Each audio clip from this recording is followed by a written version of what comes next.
Hello mga auntie, kwento lang po tayo. Yes guys, we are from the UAE. Sumakay po kami ng Sharjah papuntang Tashkent, Uzbekistan. Maaga pa lang nag-travel na kami. Ay hindi pa. Oo, tama. Maaga pa lang nag-travel na kami going to Sharjah kasi parang mga less than an hour po ang travel from Dubai to Sharjah. Depende sa araw kung traffic o hindi. Hapon po ang flight namin, gabi pala. Gabi ang flight namin, around 9:50 p.m. UAE time. Kasi ang travel time natin is 3 hours and 20 minutes going to Tashkent, Uzbekistan. Yes po, ang dala lang po namin ay ang aming passport, Emirates ID, at syempre ang aming ticket na naibook sa Air Arabia. Air Arabia po ang nasa Sharjah, Fly Dubai naman po pag Dubai, at Wizz Air wala pa po, nag-ooperate sa Abu Dhabi. Dapat po ang passport nyo at ang visa na nakalagay sa inyong passport ay valid for 6 months and more. Kasi pag less than, hindi po kayo makakapasok sa Tashkent, Uzbekistan or sa Uzbekistan. Sa lahat naman, basta dapat ang validity ng passport tsaka visa nyo, ang residence visa nyo ay more than 6 months. Less than that, sorry. Cancel the flight. Okay, alright? Ganun po. At syempre, bago kayo pumunta ng Uzbek, kailangan nyo na magpapalit ng inyong pera.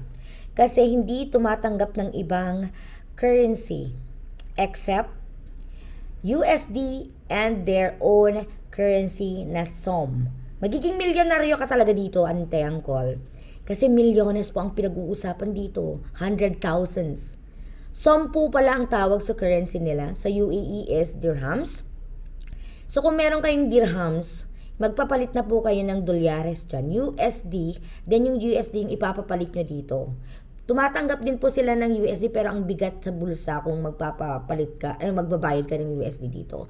Some of the hotels are not accepting cards. They are accepting only cash. So, dapat magdala ka ng cash mo at magdala ka rin ng credit card or debit card na visa. Most of the establishments and hotels are only accepting visa. Mastercard meron mangilan-ngilan. So be safe mga ante, bring your cash with you kasi yung mga establishments or restaurants doon sa mga probinsya, sa mga bundok, they are only accepting cash.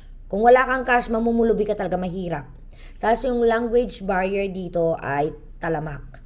Kailangan kang merong Google Translate, mag-download ka na. At syempre, ang Yandex Go. Yandex Go, helpful yan. Makakatipid ka talaga. Kesa yung mga tour guide na nananamantala. Yes, nananamantala. Lalo na pag alam nilang galing ka ng Dubai. Kasi ang pagkakaalam nila from galing ka ng Dubai, mayaman. Yes! Syempre, magpanggap kang mayaman, di ba? Joke lang. Siyempre, kami kasi, pag pupunta kami ng malayong place, kailangan namin ng tour guide or mas maganda yung package. Kasi kung magdi-DIY ka, mahirap. Lalo na pag pupunta ka ng mga Amersoy, yung mga ganun yung sa mga mountains, kailangan kumontak kayo ng driver na papunta doon. At mas makakatipid kayo pag group kayo. Dapat 4 kayo para share na lang kayo sa inyong bayad. Dollars po yung binayad namin sa tour guide namin. Feeling ko worth it siya kasi full day kami sa bundok, ang layo. 1 hour and 30 minutes. Tapos may mga stopovers pa, taga-pictures pa sa uncle. Yun nga lang, malas namin hindi siya ganun kagaling mag-English.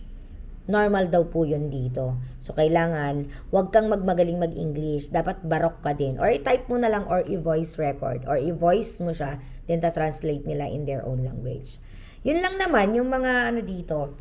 At sabi nila, friendly daw sila. Parang Pinoy din yan. May mga kalahati, Pinoy, mababait. May mga kalahati, ambisyoso. May mga kalahati, masusungit. Ganon din po dito.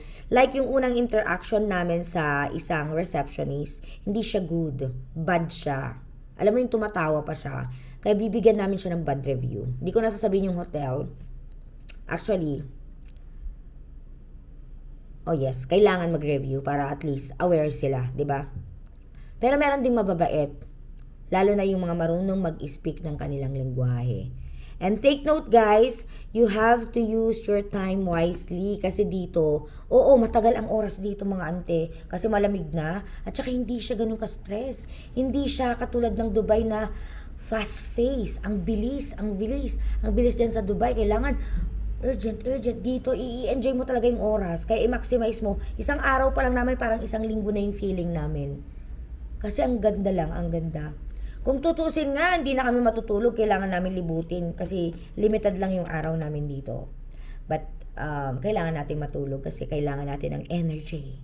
Ganon. Yung mga hotel dito, inclusion na po ang mga breakfast. Yung breakfast nila dito, some are good, some are bad. Pero mostly masarap kasi freshly cooked po ang kanilang mga siniserve. Lalo na yung mga fruits, tsaka yung mga sausages, mga cheese, ganyan, yummy. Meron lang kami nakainan na restaurant na pinagdalhan sa amin ng tour guide namin.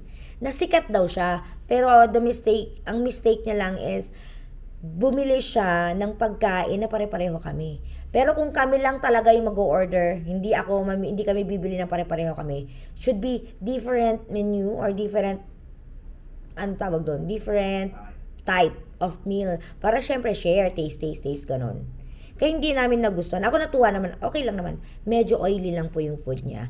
Nakalimutan ko yung place, ilalagay ko na lang po dito yung place, or it's like Besh Ozon, something like that. Besh Ozon yung pangalan ng kung saan nakatayo yung television tower. Hindi na namin grinab yung chance na yun, yung television tower na sinasabi niya kasi it will cost us around 150,000 som. Tapos binigyan kami ng discount na 100,000 som, pero hindi na namin grinab. Nagpa-picture na lang kami, ganyan. Pero hindi na kami umakyat. Pwede daw kasi may view deck siya sa taas.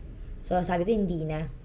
Okay na makita namin at saka mag-picture kami na siya ang background. After that, pumunta din kami sa isang mosque. Basta mosque yun, lagay ko na lang din yung pangalan niya. Kasi yung time namin, actually, is nag-DIY kami. May mga suggestion naman yung tour guide, pero syempre makukulit ang mga Pinoy. Gusto ko to. Lalo na pag matatalino yung kasama mo, no? Patalinuhan kayo. Anyway, maging maganda naman yung mga travel namin, especially the first day. Why? Kasi right from the airport, dumiretso na kami sa hotel namin. So, konting tulog lang. Then, kinausap na namin yung hotel kung meron silang mga recommendations or may mga driver na silang, alam mo yung mga tour package na sila. And we grabbed the chance kesa naman umikot pa kami sa city para maghanap ng package deal. Bago pa lang kami dumating dito sa Uzbek, may nakausap na akong driver. Binigyan kami ng magandang discount. So yun, from the airport to hotel, nag-rest lang kami ng 3 hours, tas nag-konting breakfast, then pumunta na kami ng mountain. Yes, you have to, don't skip po yung chance na papuntahin yung mga mountains nila. Kung saan nandun syempre yung snow, yung ski, mga experience, na pwede mong i-experience yung view, mga ganon, yung cable car, ganon, ano pa ba? Lakes, tapos, basta yung mga mountain na pwedeng mag-hiking pag summer, tapos kung pag summer, may hiking yung Chimigan yata yung pangalan ng Hindi na kami nagpunta doon. Pero kami pass by tsaka stop over ng konti. Pero hindi na kami bumaba para mag horse riding. Sorry po. Maganda din yung lake pero sobrang lamig. You have to use hindi lang doble, triple. Kasi mahangin sa lake. Mas mahangin pa sa lake kesa sa Amersoy. Yung Amersoy cute, maganda, malinis. Ano ba tawag doon? Magulo. Hindi siya ganun pa ko-organize. Pero maganda yung place. Lalo na pag pure na, parang covered na siya ng snow. At saka ang ganda ng snow doon. Balita ko, may mga, tawag doon? Peking snow doon to help na, mag-provide ng snow. Ano ba tawag nung peking snow? Parang ganun. So far, yung aming experience, magkape din kayo doon. Hindi siya pricey, okay lang. $25. 25,000 drom. Parang mga lang yun. Mga 3 dirhams, ganun. 2 dirhams. Chai! Ganun. Pero sa taas pala, usually 25,000 som dito sa baba, sa taas 90,000. Mahal. Pero syempre, for the experience, ganun. Mga 2 hours to 3 hours kami nagstay sa taas. Kasi tumambay kami. Hawak kasi namin yung oras namin, mga auntie. Whole day po kami doon sa bundok. Tapos along the way, kumain kami doon sa may restaurant na nandun sa lake. Lalagay ko na naman yung pangalan dito. Siyempre, hindi ko nakabisado yung mga lake kasi ang hirap i-pronounce. Doon ko rin naiwan yung yung jacket ko, yung winter jacket ko. But it's okay, kailangan niya na magpapapalit na siya. Tapos may mga din dito, locals, taga-Uzbek, from different province ba yun, na dumadalaw doon sa mga mountains. Magaganda sila dito, mapuputi. Tsaka wala silang pores. Yun lang. Anong kinain namin sa Nasarapan naman kami sa pagkain sa dun sa may lake. fresh. Tapos yung chili nila ang anghang.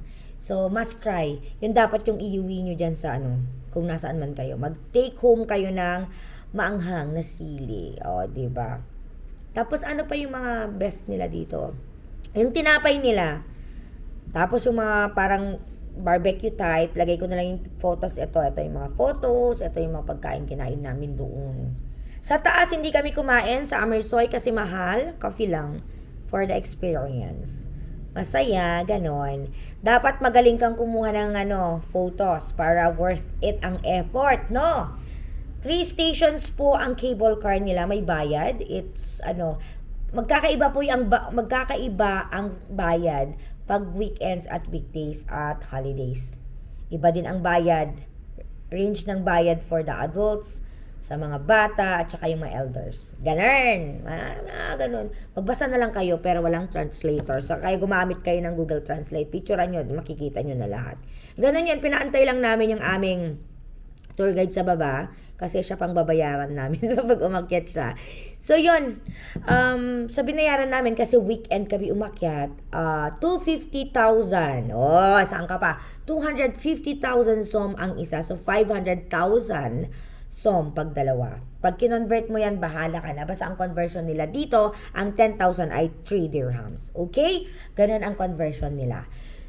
So, ang aming dalang pera ay 1,000 kalahati or $300 lang po ang cash namin. Then, pinapalit po namin dun sa airport. Actually, dapat sa airport dahil nagmamadali kami, sa city na lang kami nagpapalit ng pera. Or yung machine, pwede naman. Sometimes yung hotel meron din. Ganon. So, dollars ang dalhin yung pera, then ipapalit nyo na lang ng kanilang pera dito. Keep your $100 with you, tapos yung 200 ipapalit mo na. Mura lang yung mga bilihin dito, oo. Yung iba naman, mahal. Depende yan sa location. Yung sinasabi na lang cheapest country, di ko masasabing yes, di ko rin masasabing no. Kasi pag kinonvert mo, parang pasok pa rin sa banga. Pero hindi siya ganun nga kamahal. Ganon. So, dapat, wise kayo sa pagbili ng kung ano-ano. Okay? Alright? Second naman natin pag-uusapan ay ang ating second day.